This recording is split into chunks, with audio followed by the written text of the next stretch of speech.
Yo, what's up mga ka-off duty lights and sound? So, for today's video is meron tayong isang viewer and a follower na nagpapatulong sa atin guys kung ano ba yung connection natin sa ating band setup.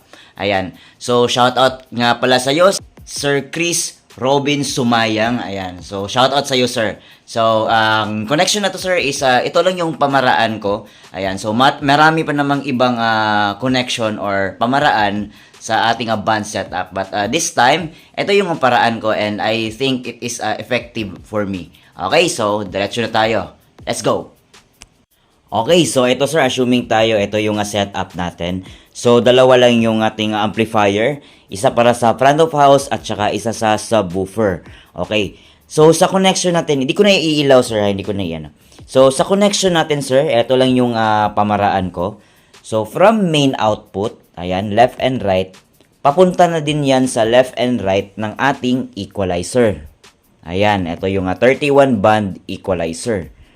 Okay? Then from 31 band equalizer na left and right output, papunta naman yan sa input ng ating, sa ating amplifier na pang front of house or ating mga mid-high. Ayan, so yun lang yung connection natin.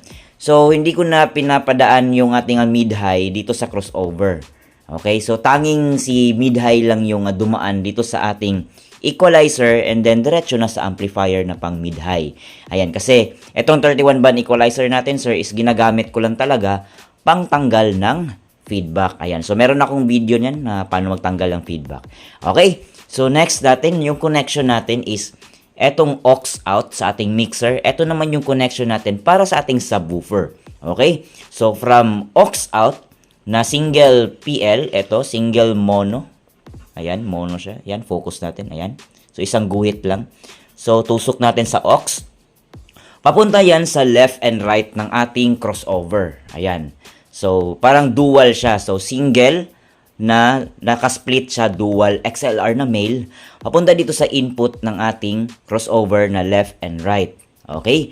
Tapos mag-output tayo, sir, dito sa low ng ating crossover kasi meron yung low, mid, high sa likod. So, hanapin nyo lang yung low. Doon, magtusok kayo doon ng XLR, left and right. Then, papunta na yun sa ating subwoofer or amplifier na pang subwoofer. So, ganun lang yung connection natin, sir. Pero halimbawa, meron kayong monitor speaker tulad niyan, sir. So, ang ginagawa ko lang, since etong ating amplifier na pang mid-high, ayan, ililink mo lang yung amplifier na pang monitor speaker. So, since ito si A5 din yung nagda-drive yung ating monitor speaker. So, nililink ko lang silang dalawa. Okay, so kung ano yung magiging tunog ng front of house, yun din yung magiging tunog ng aking monitor speakers. Ayan. So, nililink ko lang yung dalawa. Kasi meron yung link sa likod. So, tingnan natin, sir, ha, sa likod. Ayan. Eto. So, ilawan lang natin kasi madilim. Ayan. So, ito yung C5 natin na pang front of house natin, sir, no? May makita ka dyan, sir, oh. Ayan. Link. Ayan, sir. Link. So, kunwari, sir, ha, ito yung pang monitor natin. Tapos, ito yung front of house na amplifier. So, ililink ko lang. Tusok ako ng XLR dyan, dalawa, left and right. Tapos, ipapasok ko or tutusok ko na naman dyan sa input ng ating pang-monitor speaker. So, ganun lang, sir. Nakalink yung dalawang amplifier ng front of house at saka nung aking monitor speaker. Ayan.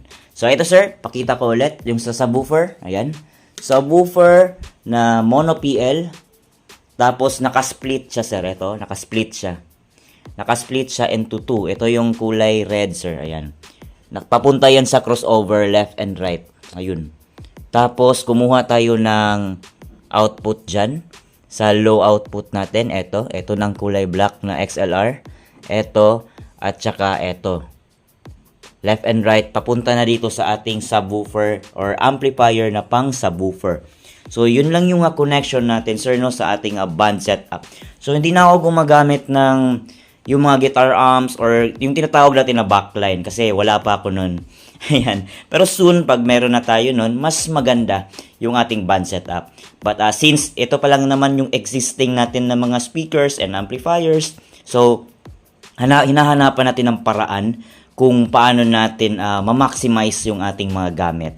Ayan. So again sir, maraming paraan pa or any ways para sa mga connection natin. But this time, since ito yung mga existing na gamit ko, mga speakers, so hinahanapan ko lang ng alternative. Ayan. So itong mixer natin sir is a VX12 from Mecman Audio. Ayan. Sayang lang is naubusan tayo. Maraming naghahanap nito. Ayan. So, naubusan tayo. So, baka mag-restock pa si Mecman nito. Okay. So, etong mixer din na to sir is ginagamit ko lang sa basic like acoustic setup lang or basic event lang. But kung meron akong band setup, so yung Joson Hawk 16 yung ginagamit ko. So, anyway, yun naman lang yung request mo sir, no? Na connection natin patungkol dito sa ating band setup. So, again, recap ko lang sir. From main output, left and right ng ating mixer, papunta sa ating 31 band equalizer.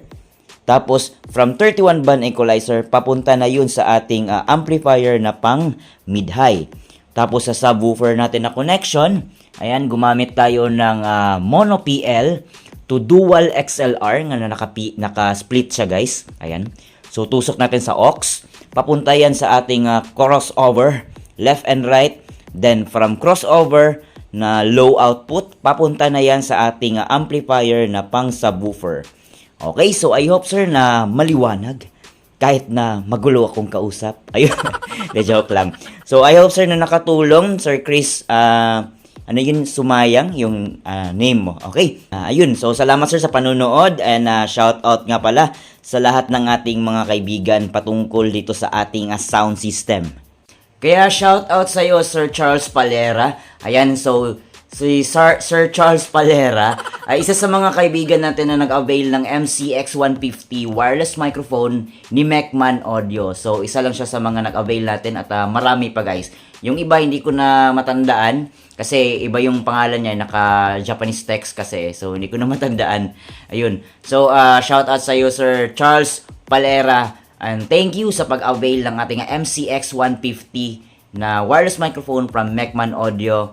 Legit na legit, di ba? Alright.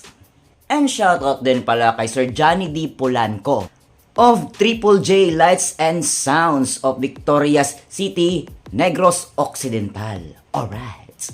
Kaya shoutout guys sa lahat ng mga followers natin at taga-subaybay nitong ating channel dito sa ating Facebook. Ayan, so hindi ko na kayo maisa-isa guys kasi napakadami nyo. Hindi totoo yan. So, thank you talaga guys sa inyong pagsuporta sa akin. So, tuloy-tuloy lang tayo magsuportahan sa isa't isa guys. And hanggang sa susunod na video. Alright? Alright.